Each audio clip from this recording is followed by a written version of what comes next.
apa? Inni u'aku kama yu'akur rajulani minkum.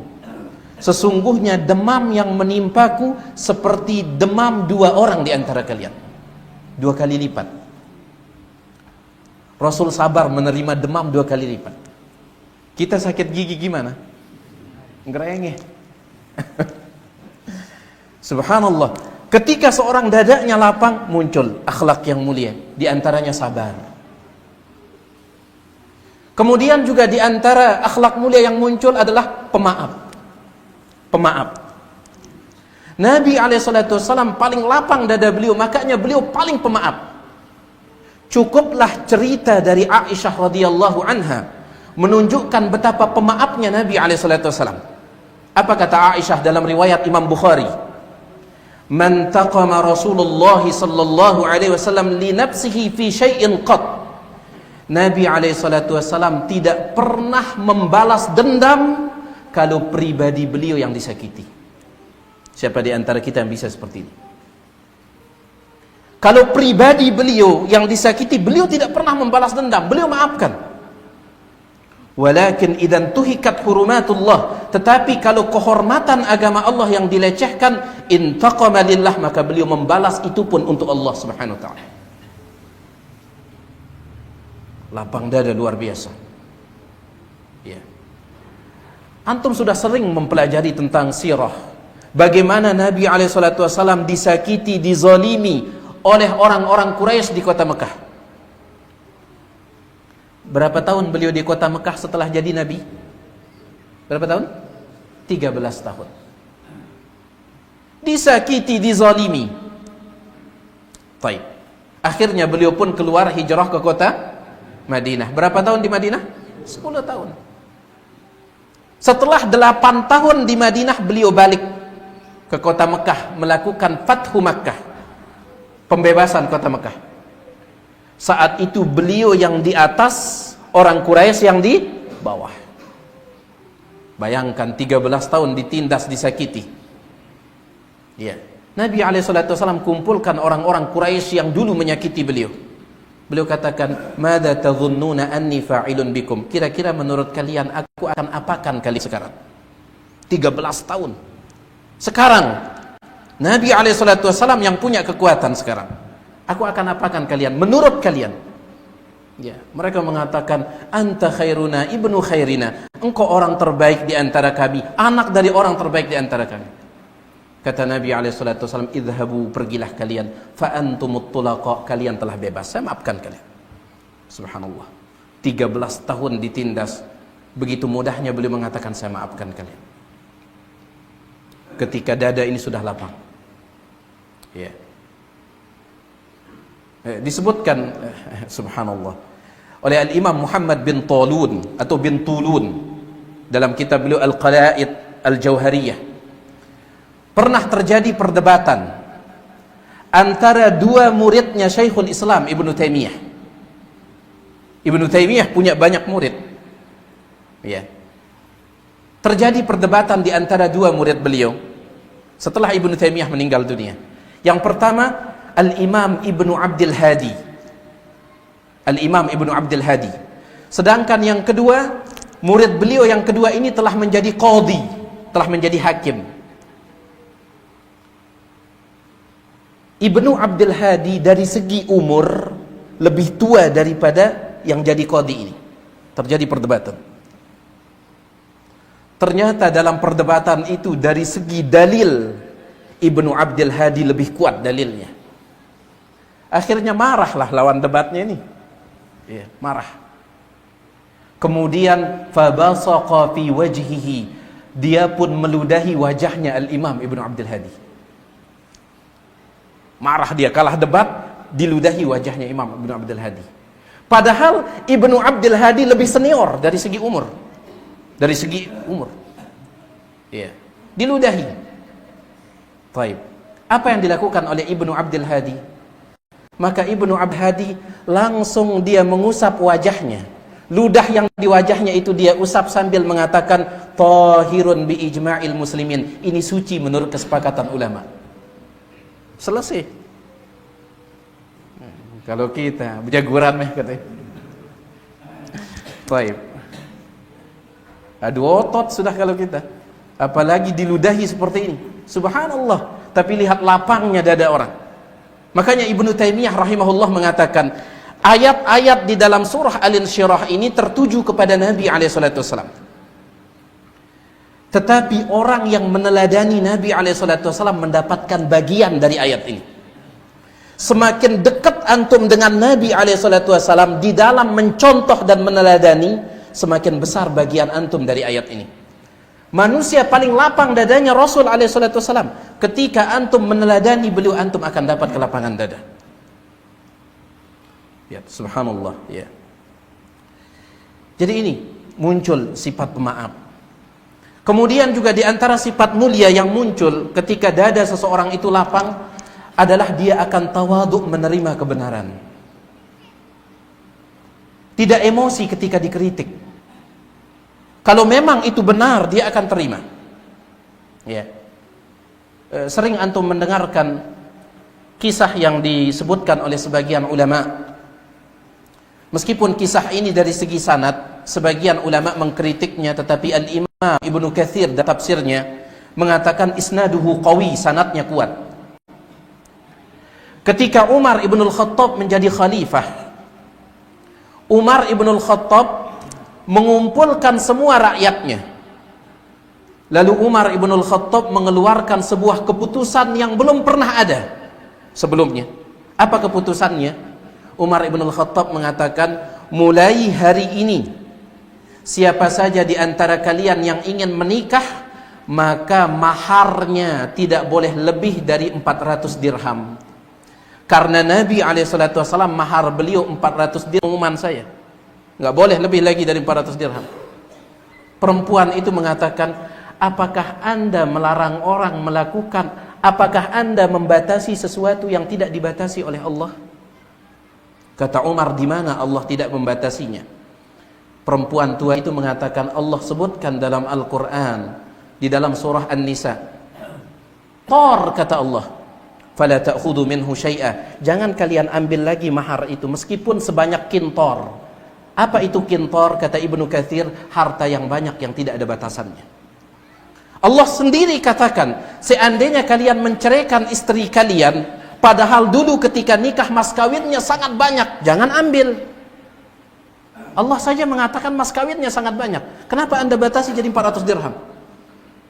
Maka Umar mengatakan, Allahumma ghufranak, ya Allah aku meminta ampunanmu. Kullun nasi afqahu min Umar. Ternyata semua orang lebih paham dari Umar. Kembali Umar naik ke atas mimbar, kemudian mengatakan, saya ralat pidato tadi itu. Subhanallah, lapang dada. Ya. Kita ditegur, ana udah 20 tahun kenal sunnah, antum baru 2 bulan, siapa antum? Ini subhanallah. Makanya akhlak yang mulia itu muncul dari insyirahus sadar. Insyirahus sadar. Ya. Ada satu kisah menarik disebutkan oleh Al-Imam Ibnul Arabi, salah seorang ulama mazhab Maliki. Sering saya ingatkan jemaah sekalian, ada yang lain namanya Ibnu Arabi. Kalau Ibnu Arabi maka ini tokoh sufi.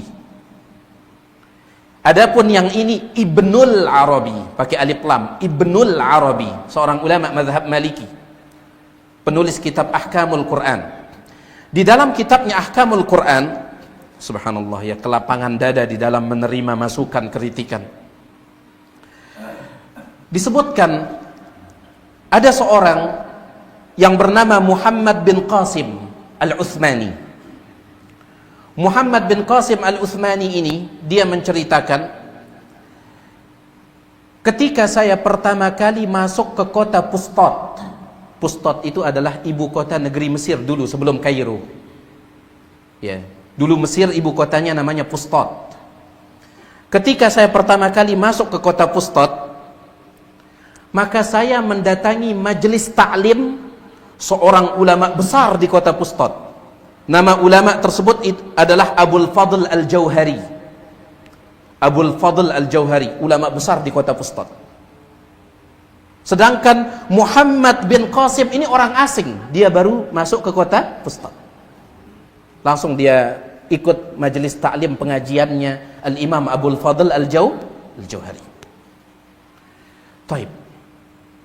Di antara yang saya dengarkan di pengajian itu, di antara yang saya dengarkan, Al-Imam Abul Fadl Al-Jauhari mengatakan, dulu Nabi SAW tallaqa wa zahara wa ala. Itu kata dia. Dulu Nabi SAW tallaqa, pernah menceraikan istri beliau. Dulu Nabi SAW pernah melakukan ila. Ila itu adalah bersumpah untuk tidak menggauli istri. Ya, itu ada batasannya dalam pembahasan fikih. Nabi pernah melakukan talak, Nabi pernah melakukan ila, bersumpah untuk tidak menceraikan, bersumpah untuk tidak menggauli istri beliau. Kemudian yang ketiga, Nabi pernah melakukan zihar. Apa itu zihar? Zihar itu menyamakan istri dengan ibu, artinya haram dia gauli. Dia mengatakan, anti ka dhahri ummi, engkau seperti punggung ibuku, maksudnya aku tidak sebagaimana haram menggauli ibuku. Itu kata Al-Imam Abul Fadl Al-Jauhari. Selesai pengajian, Al-Imam Abul Fadl ini ulama besar. Selesai pengajian, dia pun pulang ke rumahnya, diikuti oleh beberapa jamaahnya. Sampai pulang pun dia diiringi. Saya pun ikut dari belakang. Orang asing ini, Muhammad bin Qasim Al-Uthmani. Saya ikut. Baik. Ketika beliau masuk ke dalam rumah beliau, jamaah-jamaah beliau juga ikut masuk. Saya pun ikut masuk. Setelah sampai di dalam rumah, beliau pun melihat saya. Beliau melihat saya. Kemudian beliau menyadari, ini siapa ini? Wajah baru. Siapa? Akhirnya beliau mengatakan, inni araka ghariban. Sesungguhnya aku melihatmu kayak orang asing. Ya. Kata dia, "Na'am, iya saya memang orang asing." Kemudian beliau mengatakan, "Alaka hajatun? Apakah engkau punya kebutuhan yang ingin engkau sampaikan?" Kata beliau, "Iya, saya punya kebutuhan yang ingin saya sampaikan." Maka Imam Abul Fadl Al-Jauhari mengatakan kepada jamaahnya itu, "Pulanglah kalian. Ada tamu ini, pulanglah kalian." Baik. Singkatnya, setelah sepi jamaah sekalian, tinggal beliau berdua. Apa kebutuhanmu? Apa yang kau ingin katakan? Kata Muhammad bin Qasim, orang asing ini, dia berkata kepada ulama besar kota Fustat, "Tadi saya mendengar pengajian Anda mengatakan talaqan Nabi sallallahu alaihi wasallam nisa'ahu wa sadaqta. Anda mengatakan Nabi alaihi wasallam pernah menceraikan istri beliau, Anda benar. Istri Nabi alaihi wasallam itu 13, tapi 2 diantaranya beliau ceraikan sebelum digauli. Benar perkataan Anda mengatakan Nabi pernah menceraikan istri, benar. Kemudian Anda mengatakan Nabi pernah melakukan ila. Apa itu ila? Bersumpah untuk tidak menggauli istri, tapi ada batasannya. Ya. Itu pun sadaqta, Anda benar. Pernah Nabi SAW bersumpah tidak menggauli istri beliau 1 bulan. Setelah 29 hari beliau pun menggauli Aisyah. Kata Aisyah, "Ya Rasulullah, Anda bersumpahnya 1 bulan. Ini baru 29 hari." Kata Nabi, 1 bulan itu kadang 30, kadang 29. Anda benar. Anda benar. Tetapi yang ketiga, Anda mengatakan Nabi pernah menzihar istrinya. Ya. Tidak mungkin Nabi melakukan itu, karena Allah sebutkan ketika Allah menceritakan tentang zihar, wa innahu lamunkarun minal qawli wa zura. Zihar itu adalah ucapan mungkar dan kedustaan. Tidak mungkin seorang Rasul melakukannya. Tidak mungkin. Baik. Kalau talak iya, ila iya, tetapi zihar Allah katakan la munkarun minal qawli wa zura, ucapan mungkar. Bagaimana mungkin seorang Rasul melakukannya? Antum lihat apa yang dilakukan oleh Abul Fadl Al-Jauhari, ulama besar ini. Fadammani ila nafsi wa qabbala ra'si. Langsung dia peluk saya dan mencium kepala saya. Subhanallah, lapang dada jemaah sekalian. Kemudian dia mengatakan, "Ana taibun min dzalik." Aku taubat dari ucapan itu. "Jazakallahu anni min muallimin khaira." Semoga Allah memberikanmu balasan wahai guru. Padahal ini orang asing. Ya. Ini ketika dada lapang. Tapi kalau dada sempit, dikritik sedikit, nyelek. Sampai nggak mau hadir pengajian lagi. Ngapain katanya. Ya, subhanallah. Kita ini, makanya insyirahus sadar ini nikmat luar biasa. Ya. Taib. Kita lanjutkan para jemaah sekalian. Alam nashrah laka sadrak. Alam, bukankah nashrah, kami telah lapangkan laka bagimu sadrak, dadamu. Wa wada'na 'anka wizrak. Wa wada'na, dan kami telah letakkan, maksudnya gugurkan, angka darimu, wizraka, dosamu. Kami telah letakkan darimu dosamu. Ya. Kata para ulama, ayat ini semakna dengan ayat liyaghfirallahu laka ma taqaddama min dzambika wa ma ta'akhkhar, yaitu Allah mengampuni apa yang telah lalu dari dosamu dan apa yang akan datang. Kan kita tahu kan Rasul alaihi salatu wasallam itu tidak punya dosa. Ya, semuanya telah diampuni oleh Allah Subhanahu wa taala. Dan ini salah satu nikmat yang luar biasa. Ya. Ini terlihat atau tidak? Kelapangan dada terlihat? Tidak. Diampuni dosa? Tidak terlihat. Ini nikmat luar biasa. Jemaah sekalian, jangankan diampuni dosa kita. Kita tidak tahu dosa kita diampuni atau tidak. Kita berharap semoga diampuni. Ya. Tapi kita tidak tahu. Namun sekedar ditutup saja dosa kita, ditutupi, Allah buat orang tidak tahu dosa kita, itu nikmat luar biasa. Bagaimana kalau diampuni juga? Sekedar ditutup saja. Ya. Antum sering mendengarkan ucapan Al-Imam Abu Tamimah. Al-Imam Abu Tamimah, beliau pernah ditanya oleh seseorang, "Kaifa asbahta, bagaimana nasib antum, keadaan antum pagi ini? Gimana kabar antum pagi ini?" Kata Imam Abu Tamimah, "Asbahtu baina ni'matain la adri ayyahuma afdal." Aku di pagi hari ini mendapatkan dua nikmat yang aku tidak tahu mana di antara keduanya yang lebih baik. Nikmat yang pertama adalah dzunubun sataraha Allahu anni falam yastati ahadun ayyu'ayyirani biha. Nikmat dosa-dosaku yang ditutupi oleh Allah, yang gara-gara itu tidak ada orang yang bisa mencelaku. Itu ditutupi. Ya. Imam Ahmad pernah dipuji. Dipuji. Kalau Imam Ahmad pantas dipuji ya. Beliau dipuji, tapi apa kata Imam Ahmad? Lau alimta ma alayya min adz-dzunubi, seandainya engkau mengetahui dosa-dosaku, la hathauta 'ala ar-ra'si bit-turabi, engkau tidak akan memujiku, justru engkau akan menaburkan tanah di atas kepalaku. Sekedar ditutupi saja dosa kita, nikmat luar biasa, apalagi sampai diampuni. Dan Nabi SAW mendapatkan wa wada'na 'anka wizrak itu, dan kami telah gugurkan darimu wizrak, dosamu. Ya.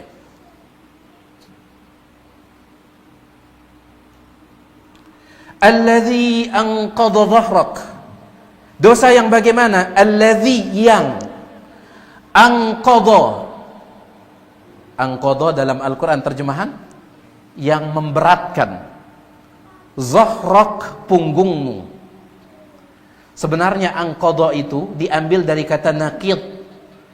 Naqid itu artinya bunyi punggung ketika diletakkan di atasnya beban yang berat. Wahid yang kita dengan monggok, orang yang mikul itu, diletakkan 1 kintal di atas punggungnya, bunyi punggungnya ini saking beratnya. Itu naqid namanya naqid, anqadha. Jadi dosa itu saking beratnya sampai bisa menimbulkan, ya, makanya cocok di Al-Quran diterjemahkan itu alladzi anqadha dhahrak, dosa yang memberatkan punggung. Dan ini isyarat para jemaah sekalian, dosa itu beban. Dosa itu beban yang berat. Dosa itu sendiri akan menjadi beban yang berat pada hari kiamat, yang akan dipikul oleh para pelakunya. Allah Subhanahu wa taala sebutkan dalam Al-Qur'an, liyahmilu awzarahum kamilatan yaumal qiyamah wa min awzaril ladzina yudhillunahum bighairi ilm ala sa'a ma yazirun. Allah Subhanahu wa taala sebutkan liyahmilu awzarahum kamilatan yaumal qiyamah, agar mereka memikul dosa-dosa mereka secara sempurna pada hari kiamat. Ini tokoh-tokoh di dalam dosa, tokoh kesesatan. Mereka akan memikul dosa mereka sendiri sempurna pada hari kiamat. Wa min auzaril ladzina yudhillunahum bighairi ilmin, dan juga mereka akan memikul sebagian dosa orang-orang yang mereka sesatkan tanpa ilmu. Mereka pikul dosa mereka, juga dosa orang-orang yang mereka sesatkan. Apa kata Allah? Ala sa'a ma yazirun, alangkah buruknya apa yang mereka pikul. Dosa ini sendiri beban nanti pada hari kiamat. Dia beban pada hari kiamat, dan dia menimbulkan beban di dunia. Rata-rata kesulitan dan beban hidup itu disebabkan oleh dosa kita. Semakin berat dosa kita, semakin berat beban hidup ini. Ya, contoh jemaah sekalian, dosa riya misalkan. Riya. Berat hidup orang yang riya itu. Kenapa? Karena dia hidup di dalam kepura-puraan. Ya, besoknya gimana supaya dipuji, besoknya gimana supaya, sampai nggak bisa tidur malam. Mikirin gimana caranya besok dipuji, ternyata dicela. Ya. Beban berat. Tapi orang yang ikhlas nyenyak tidurnya. Kenapa? Dia tidak butuh kepura-puraan. Contoh dosa bohong. Berat tidak? Berat. Tapi kenapa berat?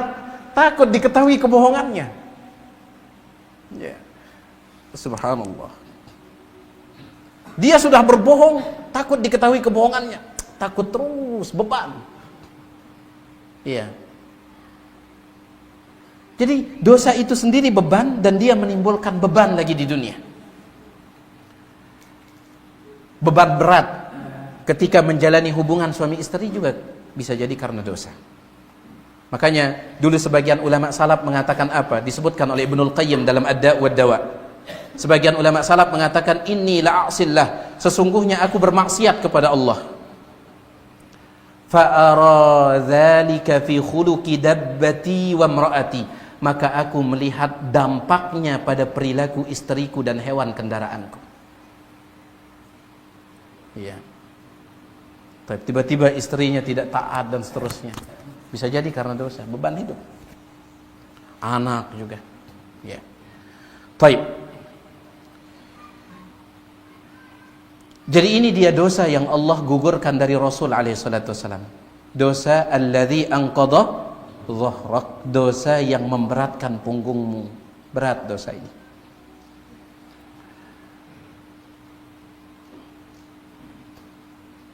Wa rafa'na laka dzikrak.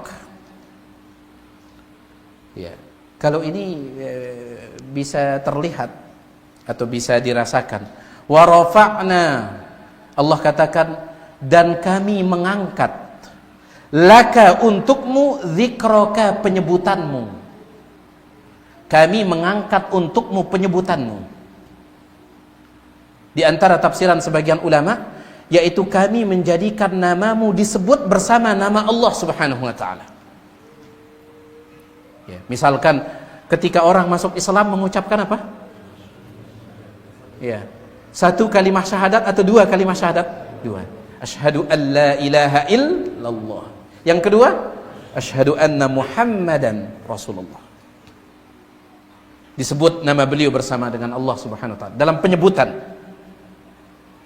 Ya. Kemudian juga ketika azan, asyhadu an la ilaha illallah, asyhadu anna Muhammadan Rasulullah. Ketika iqamah, ketika tasyahud, asyhadu an la ilaha illallah wahdahu la syarikalah wa asyhadu anna Muhammadan abduhu wa rasuluh. Ya. Baik. Alhamdulillah, di sini dikatakan kami angkat untukmu penyebutanmu. Ya. Jangan ini dijadikan dalil untuk berarti kita dianjurkan untuk menempel nama Nabi alaihissalam berdampingan dengan nama Allah. Ya. Di sebagian tempat kan ada seperti itu ya. Ada Allah. Di sebelah mana Allahnya? Nama Allah itu kanan ya. Kemudian nama Nabi Muhammad alaihissalam sebelah kiri. Allah mengatakan dzikrok, penyebutanmu. Adapun perbuatan itu dikritik oleh para ulama, di antaranya Syekh Ibn Utsaimin, Syekh Muqbil bin Hadi Al-Wadi'i rahimallahu ulama'ana. Ya.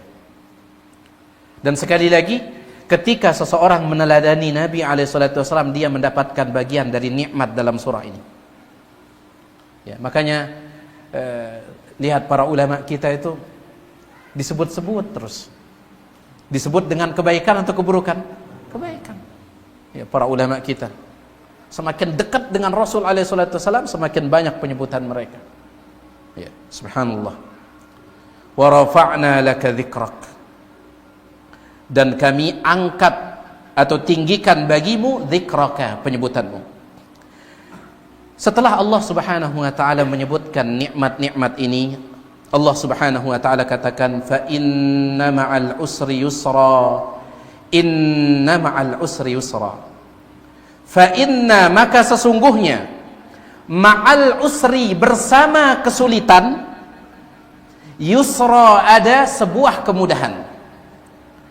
Inna ma'al usri yusra. Allah ulangi, sesungguhnya ma'al usri, bersama kesulitan itu, yusra, ada sebuah kemudahan.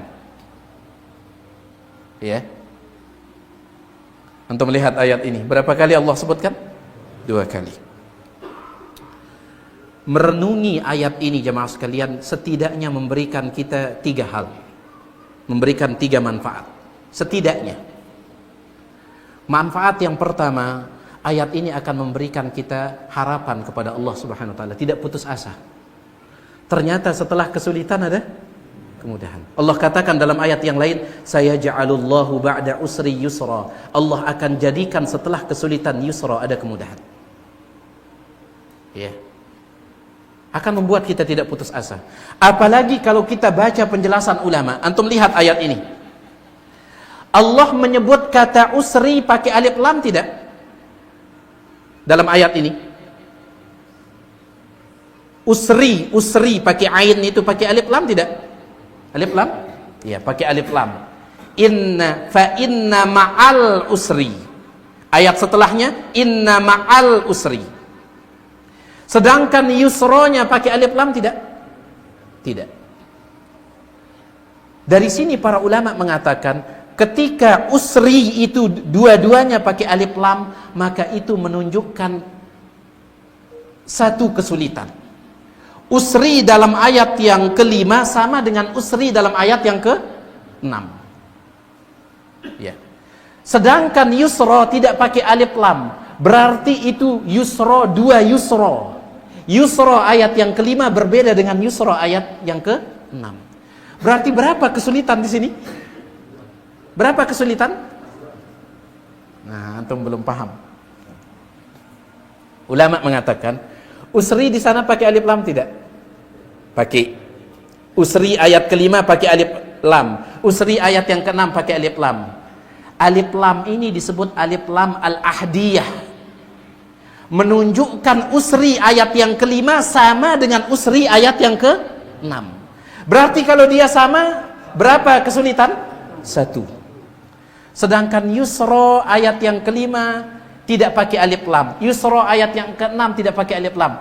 2 nakirah. Dan 2 nakirah itu berarti dua yang berbeda. Berarti berapa kemudahannya? 2. Kesulitannya berapa? Kemudahannya?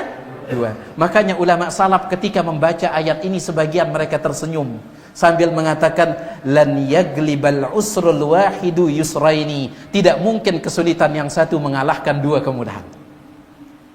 Muncul harapan. Ya, lagu kita kan matingku, ini katanya. Ketika dapat matingku, habis lari, hilang harapan itu. Ya, subhanallah. 2 kemudahan. Kemudian jamaah sekalian, antum lihat, sesungguhnya bersama kesulitan ada kemudahan. Bersama. Berarti kemudahan ini tidak pernah meninggalkan apa? Kesulitan itu. Sampai dikatakan oleh Abdullah bin Mas'ud, "Lau dakhalal usru fi juhrin." Seandainya kesulitan masuk ke dalam sebuah lubang, la ja'al yusru wa la dakhala ma'hu, maka kemudahan akan datang dan ikut masuk bersamanya. Kenapa kita putus asa setelah itu?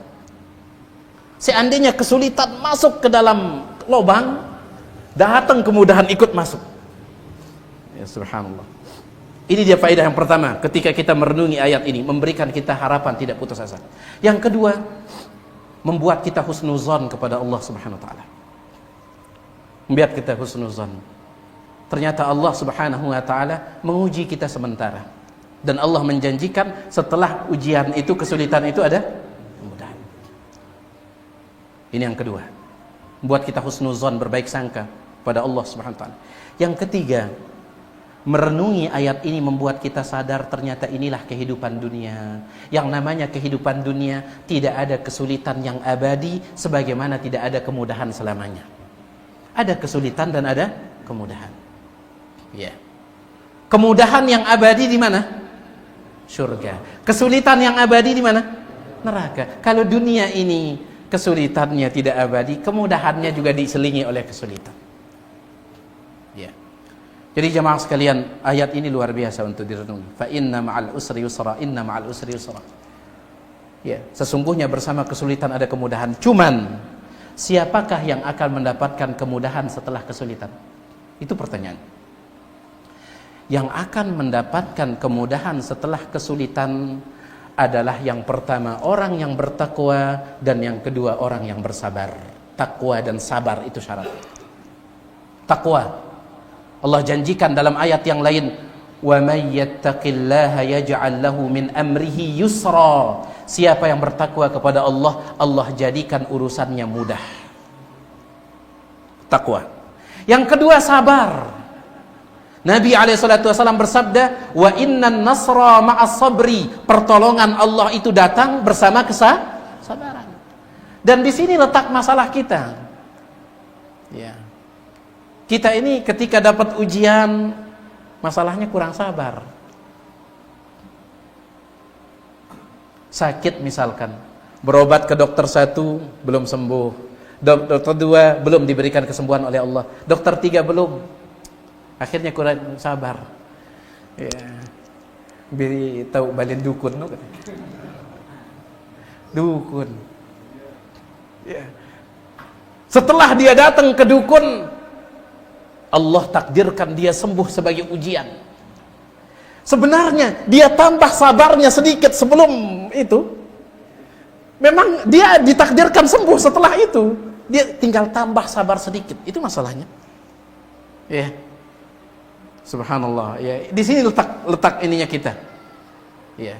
Jadi syarat mendapatkan yusra, kemudahan setelah kesulitan, takwa dan sabar. Takwa dan sabar. Ya. Baik. Udah azan Ustaz ya? Saya lanjutkan sedikit saja ya, biar selesai. Fa idza faragta fansab. Fa idza, maka apabila faragta, engkau telah selesai dari sebuah urusan, fansab, maka fokuslah, semangatlah pada urusan yang lain. Ini bukan ayat untuk sibuk metakepeng ya. Allah katakan kalau sudah selesai dari urusan, pindah ke urusan yang lain. Ya. Jadi waktunya habis untuk metakepeng. Ayatnya fa idza faragta fansab. Baik, kembali ke tafsir para ulama. Fa idza faragta fansab. Apabila engkau sudah selesai, faragta, sudah selesai dari sebuah urusan, fansab, maka berletihlah, semangatlah pada urusan yang lain. Sebagian ulama mengatakan fa idza faragta, apabila engkau telah selesai dari sebuah ibadah, fansab, maka pindahlah ke ibadah yang lain.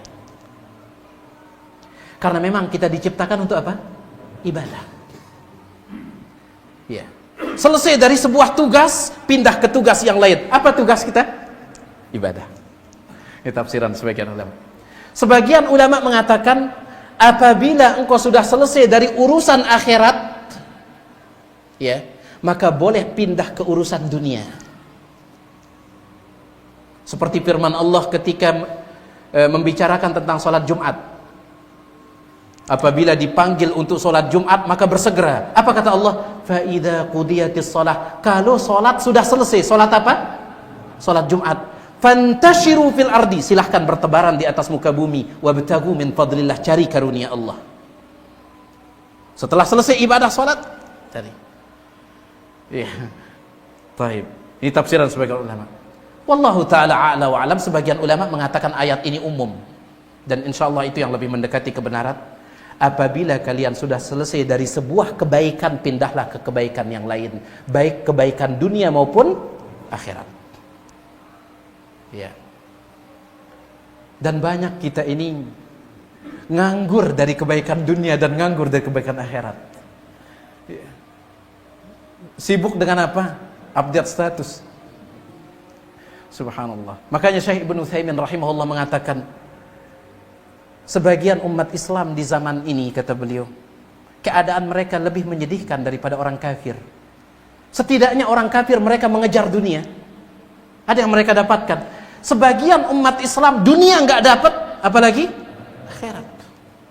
Apa kata Umar ibnul Khattab? Dinukilkan oleh Al-Imam Ibnu Muflih dalam kitabnya Al-Adab Asy-Syar'iyyah. Umar ibnul Khattab mengatakan,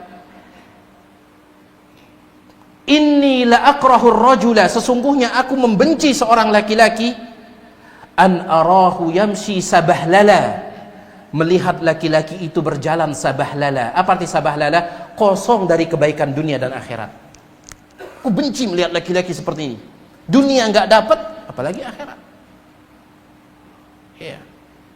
Subhanallah. Dan ada di antara kita yang seperti ini. Nasallallahu salamata wal afiyah. Ya. Jadi faida faraqta fansab. Kalau seandainya sudah selesai dari sebuah urusan kebaikan dunia akhirat, pindah ke kebaikan dunia akhirat yang lain. Wa ila rabbika farghab.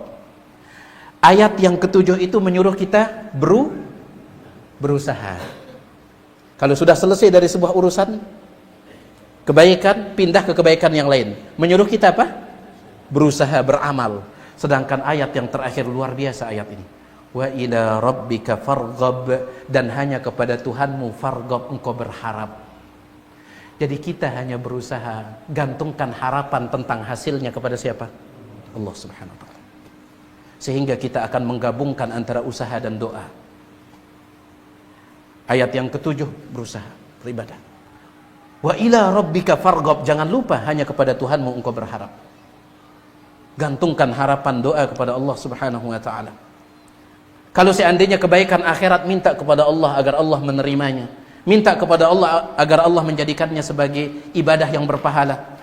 Ya. Kalau kebaikan dunia, minta kepada Allah agar Allah menjadikannya berkah. Berharap kepada Allah Subhanahu wa taala. Ya, jangan berharap kepada siapapun. Ya. Baik, ini dia secara singkat surah yang luar biasa ini para jemaah sekalian, secara singkat saja. Mudah-mudahan apa yang Tiang sampaikan ini ada manfaatnya. Yang maaf atas segala kurangan. Kalau ada yang ingin ditanyakan, Tiang persilakan selesai adzan kalau ada.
Alhamdulillah wassalatu wassalamu ala Rasulillah ma ba'd.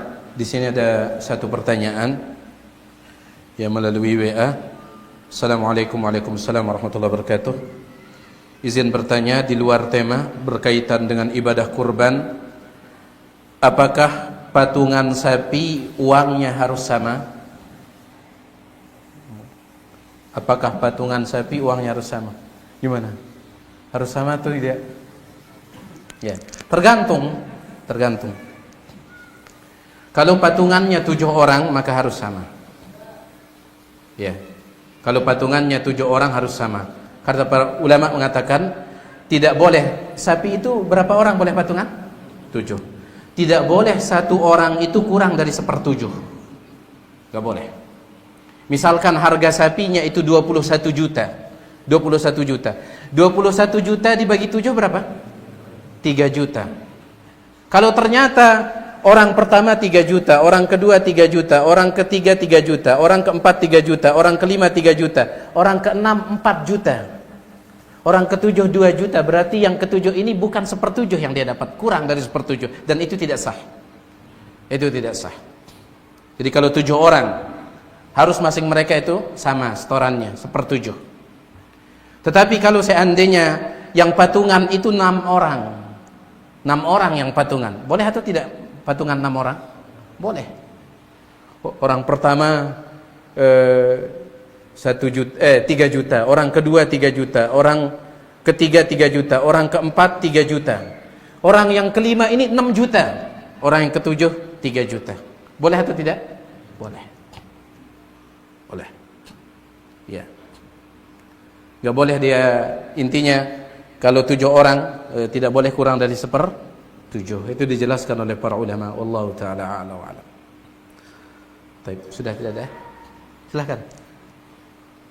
Masalah lapang dadanya Nabi secara sempurna tidak pernah diceritakan oleh kita bahwa beliau pernah dibersihkan operasi dadanya oleh malaikat.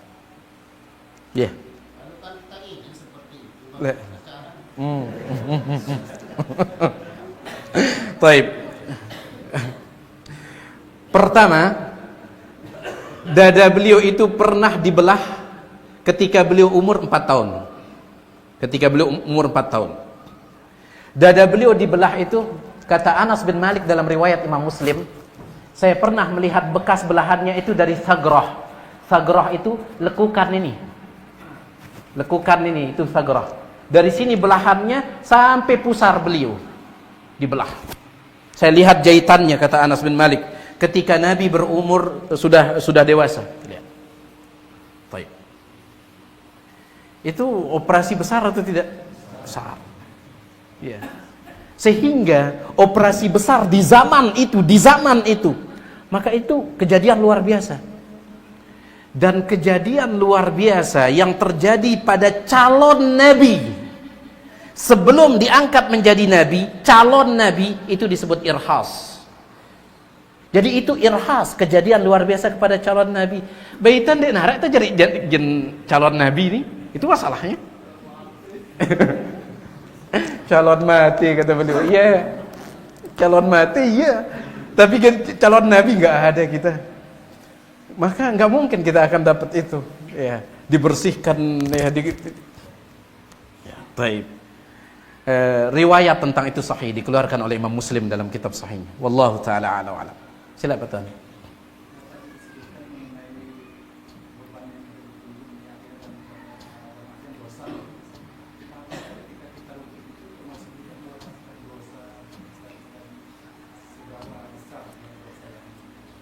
Baik. Datang dalam sebuah riwayat bahwa ketika seseorang sedang salat, ya, ketika seseorang sedang salat, terutama ketika dia ruku dan sujud, maka pada saat itu ikut berguguran dosanya. Ikut berguguran dosanya. Ya, dan riwayat ini disahihkan oleh sebagian ulama. Sehingga dikatakan fa'atilur ruku'a was sujud. Perpanjanglah sedikit ruku dan sujud supaya lebih banyak dosa yang gugur. Baik. Ruku sujud itu ibadah atau tidak? Ibadah. Ketika sholat itu ibadah. Timbul pertanyaan, dan ini menjadi perdebatan di kalangan para ulama. Dosa apa yang bisa gugur oleh ibadah? Yang bisa menggugurkan, sebab yang bisa menggugurkan dosa itu taubat. Tetapi dalam dalil dikatakan ada juga ibadah-ibadah yang bisa menggugurkan dosa. Man shoma Ramadan imanan wa ihtisaban ghufira lahu ma taqaddama min dhanbihi wa ma taqaddama min dhanbihi. Siapa yang puasa Ramadan, gugur dosanya. Nah, dosa apa yang bisa digugurkan oleh ibadah? Mayoritas ulama mengatakan yang bisa digugurkan oleh ibadah hanya dosa kecil. Ya, seandainya pun gugur dosa ketika kita ruku dan sujud, itu yang kecil. Sedangkan yang belik-belik ini butuh taubat menurut mayoritas ulama. Ya, menurut mayoritas ulama. Sebagian ulama mengatakan dosa besar bisa gugur dengan ibadah, tapi ini dibantah habis-habisan oleh Imam Ibnu Abdul Bar rahimahullah dalam kitab Al-Istidhkar. Beliau mengatakan, seandainya dosa itu, semua dosa bisa digugurkan dengan ibadah, maka tidak akan ada syariat taubat. Toh kita sholat 5 kali sehari semalam, belum lagi sholat sunnahnya kata beliau, belum lagi sholat Jumatnya, belum lagi puasanya, belum lagi sedekahnya. Untuk apa lagi taubat kalau semua dosa bisa digugurkan dengan ibadah, kata beliau. Sehingga beliau membantah, ada khilaf kuat di kalangan para ulama tentang masalah ini, dosa apa yang bisa digugurkan dengan ibadah. Ya, wallahu taala a'la wa a'lam. Baik, silakan. Ustaz, apakah berdosa seseorang yang berbohong demi menutupi aibnya ditujukan kepada orang lain? Apakah berdosa seorang berbohong demi menutup aibnya? Insya Allah tidak. Kenapa? Karena tidak boleh mengumbar aib. Ya. Dan bohong itu bohong itu hukum asalnya dosa, tetapi dibolehkan kalau ada maslahat. Nabi SAW membolehkan dalam hadis riwayat Imam Muslim, membolehkan berbohong ketika berperang. Yang kedua, ketika mendamaikan dua orang yang bersengketa, kita berbohong untuk mendamaikan mereka. Yang ketiga adalah gombalan seorang suami kepada istrinya untuk membahagiakannya, atau istri kepada suaminya. Timbul pertanyaan, apakah yang tiga ini saja yang dibolehkan berbohong? Menurut Syekh Ibnu Utsaimin, tidak. Tiga ini hanyalah contoh, tetapi kaedahnya adalah semua yang ada maslahat besar maka dibolehkan berbohong di sana, kata beliau. Ya, gak boleh seorang dia mengumbar aibnya, apalagi berkaitan dengan dosa-dosanya. Dikhawatirkan dia jatuh di dalam terang-terangan melakukan dosa. Ya, jadi nggak boleh. Ya, insya Allah diperbolehkan kalau memang dibutuhkan. Tapi kalau antum bisa menggunakan ta'rid itu artinya menggunakan kalimat, antum mengucapkan kalimat, maksud antum A tetapi orang yang mendengarkannya B. Kalau antum bisa menggunakan itu antum pakai. Jelas ini? Ya, contoh seperti Nabi Ibrahim itu ketika diajak untuk hari raya menyembah patung itu. Ketika diadakan hari raya, Nabi Ibrahim diajak, Allah ceritakan dalam Al-Quran. Apa kata Nabi Ibrahim? Inni sakim, sesungguhnya aku sakit. Kaumnya mengira dia sakit apa? Badan. Tapi maksudnya sakit hati melihat perbuatan kalian. Nah, ini ta'rid. Kalau bisa antum pakai ini, bagus. Ya, kalau antum bisa pakai ini, bagus. Ya. Tetapi kalau seandainya tidak ada jalan lain kecuali hanya itu, ya mudah-mudahan. Kenapa? Karena tidak boleh mengumbar aib, tidak boleh mengumbar aib. Allah taala a'la wa a'lam. Baik, terakhir ya.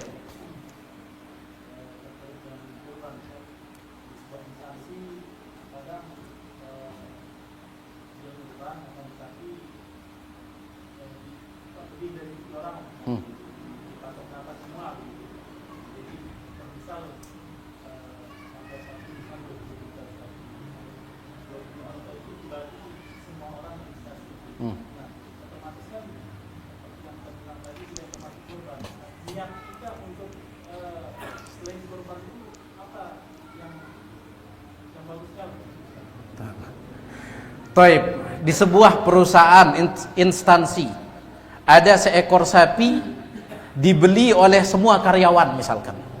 Karyawannya anggap 20 orang, patungan. Baik. Ini kan bisa tidak jadi korban?